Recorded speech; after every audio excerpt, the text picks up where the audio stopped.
Hello दोस्तों, मैं निशांत भारद्वाज और आप देख रहे हैं निशांत क्लासेस। निशांत क्लासेस में आपका स्वागत है। जैसे कि हम लोग पिछले वीडियो में बात किए थे कि फिजिक्स का 9 क्वेश्चन दीर्घ उत्तरीय प्रश्न बोर्ड एग्जाम के लिए इम्पोर्टेंट है और एक एक क्वेश्चन एक एक वीडियो में आपको प्रोवाइड किया जाएगा। तो हम पहला वीडियो आपको लेकर आ गए हैं सूत्र को सिद्ध करने के लिए। एकदम 1/f बराबर 1/v प्लस 1/u को सिद्ध करें। बिल्कुल आसान और सरल तरीका से आपको सिद्ध करके दिखाएंगे। आइए हम लोग बोर्ड पर देखते हैं कि वो आसान और सरल तरीका और बेस्ट कॉन्सेप्ट क्या है। उसके साथ हम लोग समझते हैं दर्पण सूत्र को। आइए, दर्पण सूत्र 1/f बराबर 1/v प्लस 1/u को सिद्ध करें। देखिए, क्वेश्चन का वैरायटी हो सकता है आपको 1/f बराबर 1/v प्लस 1/u को सिद्ध करें, यानी ऐसा ना दे करके आपको डायरेक्ट पूछ दे कि दर्पण सूत्र को सिद्ध करें तो दर्पण सूत्र बोल दे, या फिर 1/f बराबर 1/v प्लस 1/u को सिद्ध करें। जो भी बोल दे दर्पण सूत्र को सिद्ध करे या 1/f बराबर 1/v प्लस 1/u को सिद्ध करे, उसको भी समझना है कि यही है। यहाँ पर अगर प्लस रहे तो दर्पण सूत्र ही है और अगर माइनस रहे तो लेंस सूत्र है। लेंस सूत्र का बताएं अगला वीडियो में हम लोग लगाएंगे। अभी दर्पण सूत्र है, दर्पण सूत्र का लुत्फ उठाते हैं कि कितना आसान तरीका से आपको आज हम समझाने का प्रयास करेंगे। तो दर्पण सूत्र सिद्ध करना है, तो दर्पण सूत्र सिद्ध करने के लिए सबसे पहले हम एक फिक्स दर्पण लेंगे। अवतल दर्पण में क्या होता है, यहाँ पर P होता है, ये F होता है और ये C होता है, यानी ध्रुव, फोकस और वक्रता त्रिज्या, यानी ये होता है। हम वस्तु को कहाँ रखे हैं, C और अनंत के बीच में रखे हैं। देखिए, C और अनंत के बीच में रखे हैं ना, इसका नाम क्या दिए हैं, AB। वस्तु का नाम क्या दिए हैं, AB। और वस्तु से किरण जाता है, टकराने के बाद कहां से गुजरता है, मुख्य फोकस से गुजरता है। यानी देखिए, ऐसे गया और यहां से ऐसे रिटर्न आ गया। देख रहे हैं, वस्तु से होते हुए दर्पण में से टकराया, दर्पण से टकराते हुए सीधा बाहर निकल गया, सीधा बाहर निकल गया। ठीक है, तो ये हो गया। अब देखिए, हम एक किरण वक्रता केंद्र से होते हुए क्या होगा, दर्पण से टकराएगा और ये जो टकराएगा ये लंबवत वापस जाता है, लंबवत वापस जाता है, यानी जिस पथ से जाता है उसी पथ से वापस आ जाता है। देखिए, दर्पण से एक किरण देखिए वक्रता केंद्र से गया, वक्रता केंद्र से होते हुए कहां गया, दर्पण से। तो देखिए, दर्पण से टकराया और टकराने के बाद फिर देखिए एरो, देखिए पुनः वापस कर दिया। यहां से देखिए गया और यहां से इसी पथ पे वापस आ गया। तो ये हो गया मेरा। तो इसका देखिए प्रतिबिंब कहां बना, प्रतिबिंब बना देखिए F और C के बीच में बना, A डॉट B डॉट के रूप में। वस्तु क्या था, AB था और प्रतिबिंब क्या बना, A डॉट B डॉट।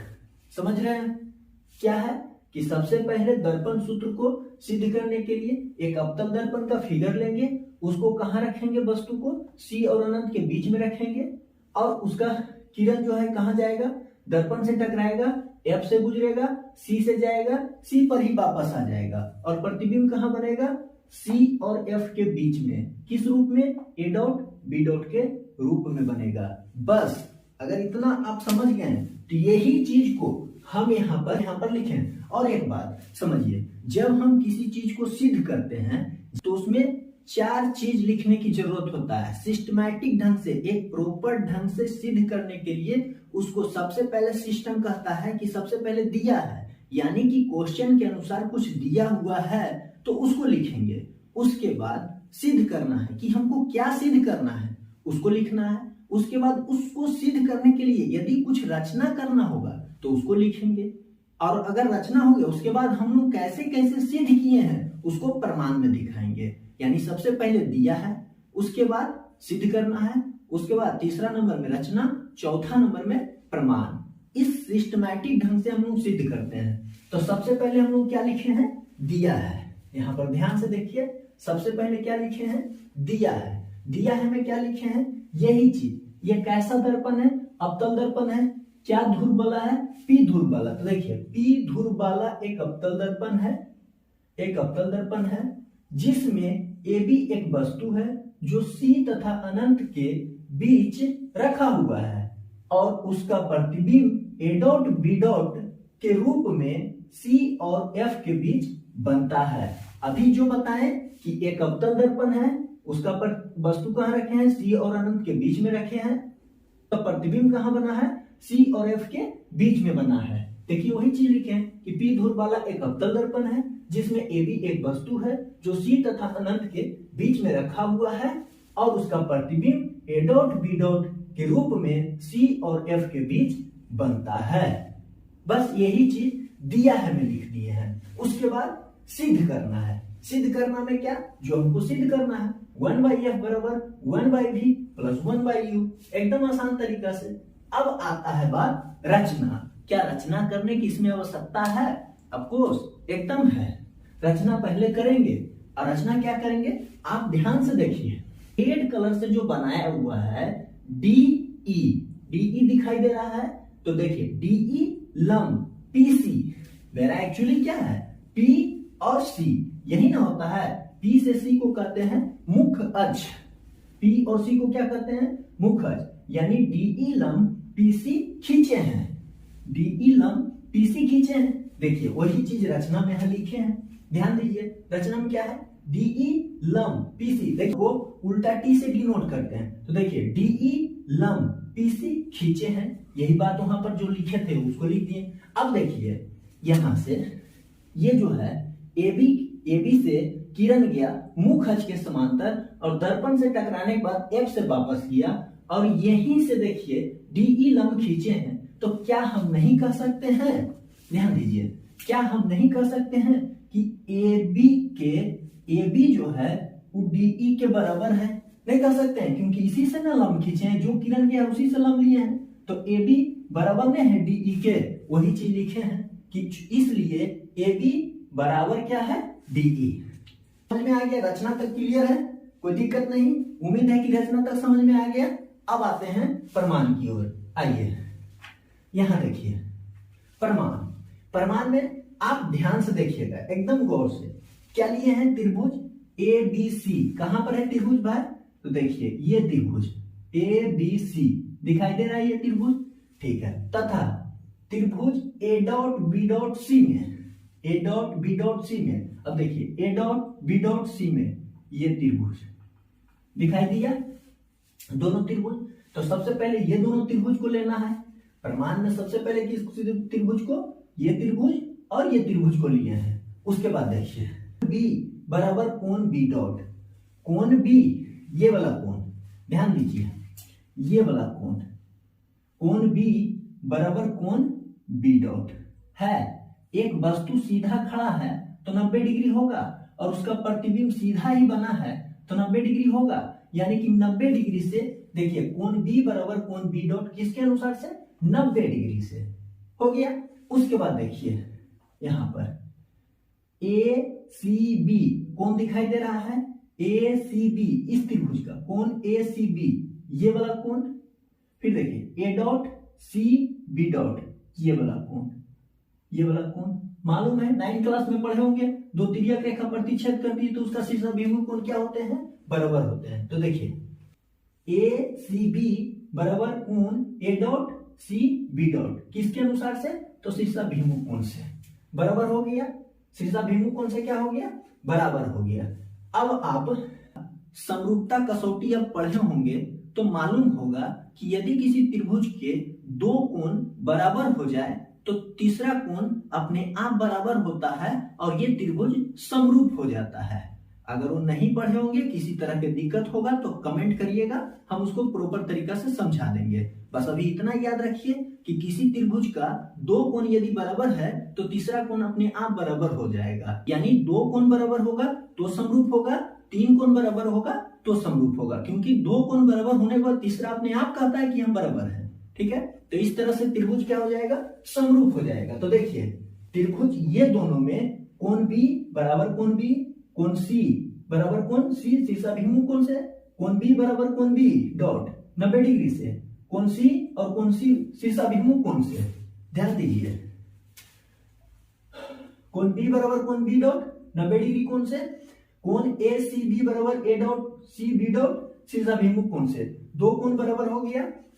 तो त्रिभुज, इसलिए त्रिभुज ए सी बी मतलब ए बी सी, त्रिभुज ए बी सी समरूप, ये समरूप का साइन है, ऐसे करके दे देंगे तो ये समरूप का साइन है, ठीक है। तो समरूप त्रिभुज A dot B dot C, A समरूपता से, ए समरूपता से, यानी कि समरूप हुआ है इसलिए ए समरूपता से। अगर सर्वांग होता तो ए सर्वांग समता से। जैसे करते हैं सर्वांग समता कसौटी भी करते हैं, समरूपता कसौटी भी करते हैं, जैसे आपको इच्छा करे वैसे लिख लीजिए, लेकिन हम आसान के लिए ए समरूपता से लगाए हैं। क्लियर है?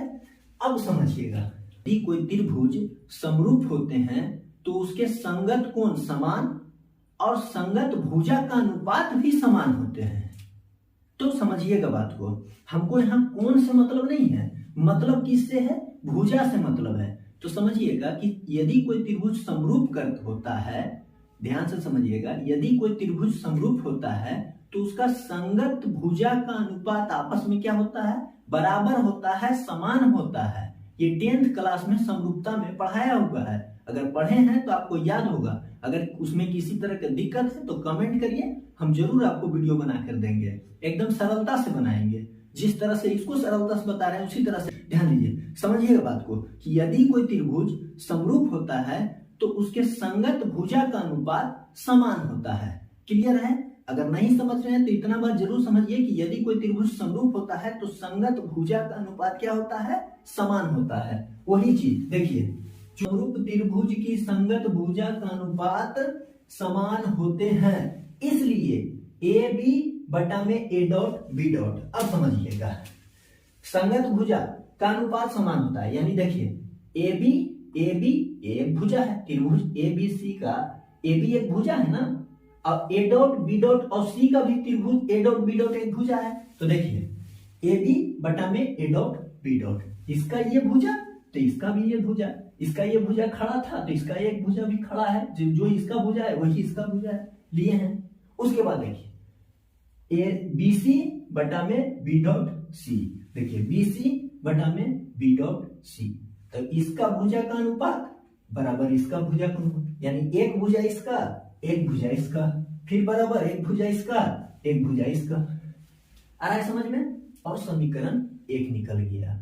कोई दिक्कत यहाँ तक नहीं होना चाहिए। जो भुजा ये था वही भुजा इसका ये था, इसलिए इसका अनुपात में लिए और BC लिए और इसका B डॉट C लिए, इसका अनुपात में बराबर कर दिए और समीकरण 1।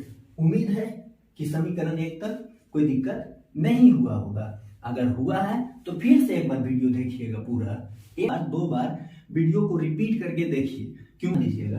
अब हम लोग चलते हैं अगेन। अब देखिए, जिस तरह से पहला प्रमाण पर ये दोनों त्रिभुज को लेके काम किए, उसी तरह से अब एक और त्रिभुज, ध्यान दीजिएगा, यहां आपको दिख रहा होगा, ये दोनों, जिस तरह से ये दोनों त्रिभुज को लेके काम किए उसी तरह से अब ये दोनों त्रिभुज को लेके काम करेंगे। मेरा कहानी यही खत्म हो जाएगा। बताइए, अब देखिए अगेन त्रिभुज DEF दिखाई दिया ये वाला त्रिभुज, देखिए DEF तथा A dot B dot F में, A dot B dot F में, देखिए ये दोनों त्रिभुज। अब फिर से ध्यान से देखिए, कोण E 90 डिग्री तो कोण B डॉट 90 डिग्री, देखिए कोण E बराबर कोण B डॉट 90 डिग्री कोण से, कोण F यानी A dot F B dot E F D, देखिए DFE कोण DFE कोण A dot F B dot शीर्षाभिमुख कोण से, जैसे इसको बराबर किए थे, एक 90 डिग्री से, एक तो शीर्षाभिमुख कोण से, उसी तरह से इसको भी बराबर कर दिए। अब देखिए, जब दो कोण बराबर हो गया तो आप जानबे करते हैं कि तीसरा कोण अपने आप बराबर होगा, और जब तीसरा कोण बराबर होगा तो त्रिभुज क्या होगा, समरूप होगा। और जब वो त्रिभुज समरूप होगा तो हम क्या कर सकते हैं कि समरूप त्रिभुज के संगत भुजा का अनुपात क्या होता है, समान होता है। वही चीज यहाँ पर लिखा हुआ है, ध्यान से आप देखिए, कोण त्रिभुज DEF समरूप त्रिभुज A dot B dot F किसके अनुसार से? A समरूपता से। कैसे? देखिए A का मतलब एंगल, दो एंगल समान हो रहा है ना, दो कोण समान हो रहा है, तो कोण यानी कोण समरूपता से, इसीलिए इसको A लिखते हैं। एंगल, कोण को एंगल कहते हैं, तो एंगल हो गया। अब देखिए समरूप त्रिभुज की संगत भुजा का अनुपात क्या होता है? समान होता है। इतना लिख लिए। ध्यान से देखिए, DE A dot B dot, DE बटा में A dot B dot, EF बटा में B डॉट F, देखिए यहां दिए हैं, ये हो गया, समान कर लिए। अब ध्यान दीजिए, हम क्या पढ़े थे रचना में कि DE लंब PC खींचे हैं जिसके अनुसार से AB बराबर है DE के, तो AB बराबर है DE के, तो DE के जगह हम क्या लिख सकते हैं? AB लिख सकते हैं। DE के जगह हम AB लिख सकते हैं, इसके जगह हम इसको लिख सकते हैं ना, लिख सकते हैं, क्योंकि रचना से हम लिख सकते हैं, क्योंकि DE और AB बराबर है, कर दिए। अब देखिएगा, ये दोनों बराबर हो गए। अब देखिए EF, E कहां है? यहां है, F यहां पर है, तो E देखिए, E जो है P के काफी निकट है कि नहीं है, तो इसको हम क्या कहते हैं कि E P के काफी सन्निकट है। E को हटाकर उसके जगह P ले चलाते हैं, E को हटाकर क्या ले चलाते हैं? P ले चलाते हैं, और यहां पर लिख देते हैं क्या? E P के काफी सन्निकट है। इतना देखिए ध्यान से, इसको समीकरण 2 नाम दे दिए। अब समीकरण 1 और 2 को ध्यान से देखिए, तो AB बटा में A dot B dot, AB बटा में A डॉट B डॉट, ये दोनों कैंसिल आउट होगा, तो क्या बचेगा? BC बटा में B डॉट C, BC बटा में, देखिए समीकरण 1 और 2 से, BC बटा में B डॉट C, और PF बटा में B डॉट F, PF बटा में B डॉट F। ध्यान से देखिए, AB बटा में A dot B dot, AB बटा में A dot B dot cancel out होगा, तो ये वाला पार्ट और ये वाला पार्ट मेरा बच जाएगा। तो इतना बराबर इतना समीकरण 1 और 2 से। कोई दिक्कत? कोई दिक्कत नहीं। अगर यहां तक कोई दिक्कत नहीं है तो आगे का रास्ता और बिल्कुल आसान है। चलिए देखते हैं, आइए यहां से देखिए। अब देखिए B बचा क्या, ध्यान से समझिएगा, एक्चुअली बचा क्या? BC बटा में B डॉट C बराबर PF बटा में B डॉट F। अब बताइए हमको चाहिए क्या? 1/F बराबर 1/V प्लस 1/U, यानी कि छोड़ दीजिए 1/, हमको क्या चाहिए? FVU, FVU, यही ना चाहिए। अब ध्यान से देखिएगा, BC ऊपर में है, अब BC कहां है? थोड़ा ध्यान से देखिए, BC ये कुछ देगा, F देगा, V देगा, U देगा, कुछ देगा? कुछ नहीं देगा।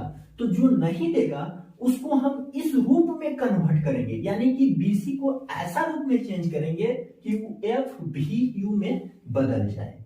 समझ में आ रहा है बात को? अब देखिए जैसे चेंज किए हैं तो क्या किए, देखिए BC कहां है? यहां पर है, तो हम लिखे हैं PB माइनस PC। PB दिखाई दे रहा है, PB इस पूरा से इस PC को घटा दें तो क्या BC में बढ़ जाएगा? ये पूरा से PC को हटा दें तो क्या BC में बच जाएगा? और PC जो चेंज कर रहे हैं क्या देगा?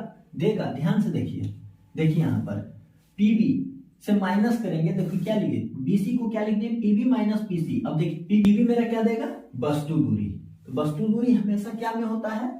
चिन्ह परिपाटी। आप 10th क्लास फिजिक्स में चिन्ह परिपाटी पढ़े होंगे तो आपको मालूम होगा कि अवतल दर्पण में F जो होता है माइनस में होता है, प्रतिबिंब दूरी माइनस में होता है, वस्तु दूरी दर्पण कोई भी रहे माइनस में होता है। देखिए हम BC को किस में चेंज कर लिए? PB माइनस PC में चेंज कर लिए, ठीक है। फिर देखिए B डॉट C को किस में चेंज कर लिए? तो B डॉट C को PC minus PB dot C कहां है? यहां पर है, तो हम इसको क्या किए? PC, ये PC दिखाई दे रहा है, PC से PB डॉट को हटा दिए तो बच जाएगा ना B डॉट C।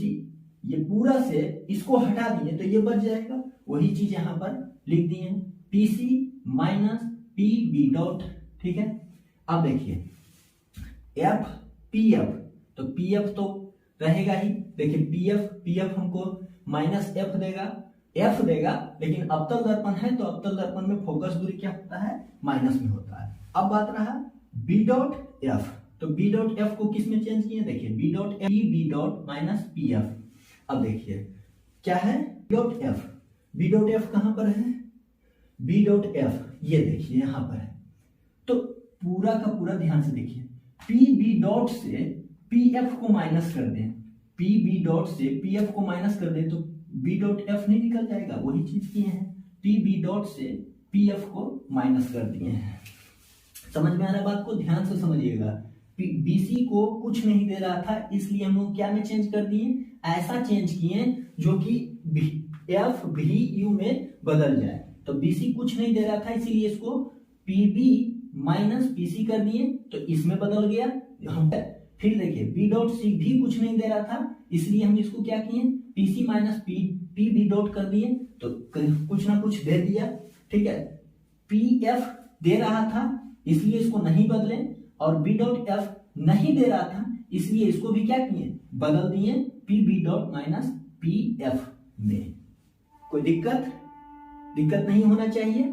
ठीक है, और यहाँ पर जो बदले हैं उसको आप देख सकते हैं कि यहाँ पर दे रहा था किसी न किसी रूप में, तो इसलिए हम इसको बदले हैं। नेक्स्ट स्लाइड में समझते हैं कि इसका आगे क्या होगा। इतना तक का आप स्क्रीनशॉट ले सकते हैं, ले लीजिए। हाँ, अब ध्यान दीजिएगा, देखिए हम लोग का क्या आ गया था, पीबी माइनस पीसी बटा में PC minus P B dot बराबर एफ पी एफ बटा में P B dot minus P F. अब देखिए पीबी हमको क्या दे रहा है, पीबी देखिए माइनस यू, यहां पर लिख लिए क्या, माइनस यू। फिर माइनस पीसी हमको क्या दे रहा है, देखिए यहां से ध्यान से, माइनस आर। ठीक है, तो माइनस आर लिख लिए यहां पर। ठीक है, उसके बाद बटा में पीसी हमको क्या दे रहा है, देखिए माइनस आर लिख लिए। उसके बाद माइनस, तो माइनस लगा दिए। पी बी डॉट, तो पी बी डॉट क्या दे रहा है, पी बी डॉट देखिए माइनस भी, तो माइनस भी लिख लिए। ठीक है, अब देखिए फिर यहां से बराबर दे दिए। फिर पी एफ, तो पी एफ क्या दे रहा है, माइनस एफ लिख लिए। उसके बाद देखिए पी बी डॉट, तो पी बी डॉट क्या दे रहा है, माइनस बी लिख लिए। फिर माइनस, तो माइनस लगा लिए। फिर पी एफ क्या दे रहा है, माइनस एफ लगा दिए। कोई दिक्कत। अब आप देख सकते हैं कि जो हमको चाहिए था, क्या हमको चाहिए था, 1/f बराबर 1/v प्लस 1/u। जो हमको चाहिए था 1/f बराबर 1/v प्लस 1/u। देखिए f भी में बदल गया, u में बदल गया, v में बदल गया। आपको एगो r दिख रहा होगा कि सर ये तो r, आपको f भी u नहीं है, तो ध्यान दीजिए माइनस आर को क्या लिख सकते हैं, -2f लिख सकते हैं। याद होगा, पढ़े होंगे कि वक्रता त्रिज्या जो होता है फोकस का दुगना होता है, तो इसीलिए -2f लिख दिए हैं। इसीलिए r जो है f में बदल जाएगा, टेंशन मत लीजिए, आराम से। उसके बाद इसको क्या करेंगे, ब्रैकेट खोलेंगे। तो यहां से ध्यान दीजिए, ब्रैकेट जब खोलेंगे तो माइनस यू, ब्रैकेट के आगे कुछ नहीं तो प्लस है, तो प्लस माइनस यू माइनस क्या हो गया, प्लस, तो प्लस आर बटा में माइनस प्लस माइनस तो माइनस आर, माइनस प्लस तो प्लस भी। फिर उसी तरह से माइनस एफ था तो एफ हो गया, ध्यान दीजिए। और यहां पर बाहर में कुछ नहीं, ब्रैकेट के बाहर कुछ नहीं है तो प्लस रहता है, तो प्लस माइनस, ब्रैकेट खोले तो माइनस भी, माइनस प्लस। अब देखिए क्रॉस मल्टीप्लाई करेंगे तो क्या हो जाएगा, सबसे पहले देखिए इतना में इतना को गुना करेंगे और माइनस एफ में किसको गुना करेंगे, इसको करेंगे। क्रॉस तिरछी ले गए। तो अब देखिए क्या होगा, माइनस यू के साथ पहले इसको गुना करेंगे, यानी कि माइनस यू क्या हो जाएगा, माइनस भी प्लस एफ। और फिर देखिए आर के साथ भी इसको करेंगे, यानी प्लस आर के साथ किसको करेंगे, माइनस भी प्लस एफ। ठीक है, उसके बाद बराबर में माइनस एफ के साथ इसको करेंगे तो माइनस प्लस और आर गुना एफ गुना आर एफ। ठीक है, माइनस प्लस माइनस, साइन सबसे पहले गुना करें, साइन गुना होता है, यानी माइनस माइनस प्लस, तो प्लस हो गया एफ गुना आर, तो F R, minus plus minus F गुना भी, तो एफ भी हो गया। उसी तरह से अब देखिए इसको करेंगे, ध्यान दीजिए, माइनस माइनस प्लस, तो आगे में प्लस लिखे या ना लिखे कोई बात नहीं है, यू भी, ठीक है, यू भी, minus plus minus F you, फिर यहां पर देखिए प्लस माइनस माइनस आर भी, plus plus plus R F. अब ध्यान से देखिए एफ आर माइनस एफ भी। अब ध्यान से देखिएगा तो आपको क्या मिलेगा, यहां से देखिए एफ आर प्लस में एफ आर प्लस में, ये दोनों इधर आ जाएगा, अगर इसको इधर लाएं तो माइनस हो जाएगा, तो माइनस प्लस कटेगा ना, इसलिए बराबर के इधर साइन चेंज अच्छा सेम रहने से कट जाता है, तो कट गया। अब हमको क्या बचा, ध्यान से यहां देखिए यू भी minus F U minus R भी बराबर क्या हो जाएगा, माइनस एफ भी। अब ध्यान दीजिए आर को हम किस में बदल सकते हैं, देखिए आर को माइनस टू एफ, यानी माइनस आर को माइनस टू एफ, तो माइनस आर वाला पहले माइनस लगा चुके हैं, इसलिए फिर माइनस नहीं लगाएंगे, इसलिए सिर्फ क्या होगा टू एफ, तो सिर्फ यहाँ आर के जगह हम क्या लिख सकते हैं, यानी यू भी minus F U minus two F भी माइनस एफ भी। अब ध्यान दीजिए यहां से इसको उधर ले जाते हैं तो क्या हो जाएगा, यू भी माइनस एफ यू बराबर एफ भी माइनस माइनस, तो इधर जाकर के प्लस टू एफ भी, ठीक है, यहां से हो गया। क्यों इधर ले गए, तो एफ भी इधर था इसलिए जात जात को एक तरफ कर दिए, इधर देखिए यहां से इधर ले गए, अपना उधर ले चल गए, क्योंकि एफ भी इधर था तो इसीलिए इसको इधर ले गए, तो माइनस में था तो इधर जाके क्या हो गया प्लस में। अब ध्यान दीजिए यू भी माइनस एफ यू बराबर, यहां पर कुछ नहीं है तो क्या है, एक है, माइनस प्लस माइनस, तो एक दो में से एक गया तो एक, और वो भी किस में, तो जिसका संख्या बड़ा रहता है उसका साइन होता है, यानी टू बड़ा है तो इसलिए क्या हो जाएगा एफ भी प्लस में एफ भी। देखिए यहां पर था टू एफ भी और यहाँ क्या है माइनस एफ भी, यानी एक माइनस एफ भी, तो प्लस माइनस माइनस कर दिए, यानी दो में से एक चल गया, एक प्लस था बड़ा वाला था, बड़ा वाला साइन लग गया, कोई दिक्कत। अब देखिए मेरे पास ये बच गया, तो अब यहां पर लिखेंगे चूंकि दोनों तरफ क्या लिखेंगे, दोनों तरफ एफ यू भी से भाग करने पर तो क्या हो जाएगा, यू भी बटा में एफ यू भी माइनस एफ भी एफ यू बटा में एफ यू भी बराबर एफ भी बटा में एफ यू भी। अब देखिए यहां से ध्यान से देखिएगा एकदम प्यार से, यू भी से यू भी कट गया, एफ यू से एफ यू कट गया, एफ भी से एफ भी कट गया, तो यहां क्या बचा, one by F minus one by भी बराबर वन बाई यू। अब इस माइनस को उधर ले जाओ तो वन बाई एफ बराबर one by you plus one by भी, यही तो प्रूफ करना था, आ गया आपके सामने, लिख देंगे एकदम सुंदर सा प्रूफ। अब आप समझ सकते हैं पूरा, उम्मीद है कि आपको समझ में आया होगा, अच्छा लगा होगा। अगर वीडियो अच्छा लगा है और आपको लग रहा है कि एक बेस्ट कॉन्सेप्ट के साथ बता रहे हैं और काफी मेहनत किए हैं, तब जाकर के इतना सरल और आसान भाषा में आपको बता रहे हैं। अगर अच्छा लग रहा है तो लाइक कर सकते हैं, चैनल को सब्सक्राइब कर सकते हैं। लगातार ऐसा वीडियो आपको मिलते रहेगा कंटिन्यू, और आपको 10th क्लास बोर्ड के लिए इंपोर्टेंट क्वेश्चन, दीर्घ उत्तरीय प्रश्न 5 नंबर के लिए, फिजिक्स में तो 6 नंबर मिलता है, तो फिजिक्स में तो अभी 6 नंबर का चल रहा है, लेकिन केमिस्ट्री, बायोलॉजी, साथ साथ मैथ का भी आपको कंटिन्यू वीडियो आपको प्रोवाइड करेंगे। एकदम पहले हम लोग साइंस का बात कर लेते हैं, क्योंकि साइंस का 5 नंबर का क्वेश्चन काफी जटिल होता है, जिसको समझना विद्यार्थी को काफी मुश्किल होता है। इसलिए उसको छोड़ के भागने का प्रयास करता है। इसीलिए हम ऐसा टेक्निक ला रहे हैं, जैसे नो क्वेश्चन है इसमें, आपको हम पिछले वीडियो में बता चुके हैं कि नो क्वेश्चन है।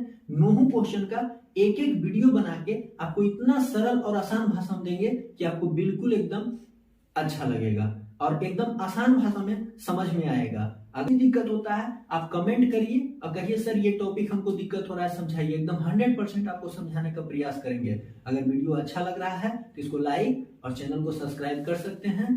थैंक यू दोस्तों पूरा वीडियो देखने के लिए। फिर मिलते हैं एक नए वीडियो के साथ, तब तक का जय हिंद।